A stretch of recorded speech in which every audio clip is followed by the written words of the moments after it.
ભરૂચમાં 2 દિવસીય district open badminton સ્પર્ધાનું સફળ આયોજન.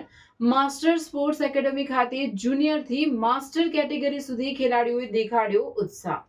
ભરૂચ ડિસ્ટ્રિક્ટ બેડમિન્ટન એસોસિએશન અને માસ્ટર સ્પોર્ટ્સ એકેડમી જાડેશ્વરના સંયુક્ત ઉપક્રમે આયોજિત ભરૂચ ડિસ્ટ્રિક્ટ ઓપન બેડમિન્ટન સ્પર્ધા 2026નું સફળ સમાપન થયું. 2 દિવસ ચાલેલી આ સ્પર્ધામાં જુનિયરથી લઈને સિનિયર અને વેટરન કેટેગરી સુધીના ખેલાડીઓએ ઉત્સાહભેર ભાગ લીધો હતો. સમાપન સમારોહમાં વિજેતા ખેલાડીઓને મેડલ અને સર્ટિફિકેટ આપી સન્માનિત કરવામાં આવ્યા હતા. ભરૂચ ખાતે માસ્ટર સ્પોર્ટ્સ એકેડમી જાડેશ્વર દ્વારા 2જી અને 3જી મે 2026ના રોજ ભરૂચ ડિસ્ટ્રિક્ટ ઓપન બેડમિન્ટન સ્પર્ધા 2026નું આયોજન કરવામાં આવ્યું હતું. ભરૂચ ડિસ્ટ્રિક્ટ બેડમિન્ટન એસોસિએશનના માર્ગદર્શન હેઠળ યોજાયેલી આ સ્પર્ધામાં અંડર 11 જુનિયરથી લઈને અંડર 19 સિનિયર તેમજ વેટરન માસ્ટર કેટેગરી સુધીની વિવિધ સ્પર્ધાઓનો સમાવેશ કરવામાં આવ્યો હતો. સ્પર્ધામાં જિલ્લામાંથી મોટી સંખ્યામાં ખેલાડીઓએ ભાગ લઈ પોતાની પ્રતિભાનું પ્રદર્શન કર્યું હતું.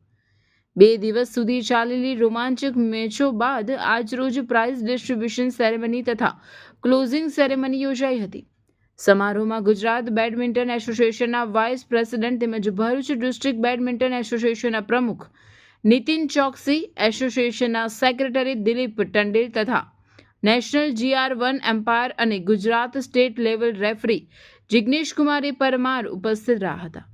મહાનુભાવોના હસ્તે વિજેતા ખેલાડીઓને મેડલ અને સર્ટિફિકેટ અર્પણ કરી અભિનંદન પાઠવવામાં આવ્યા હતા.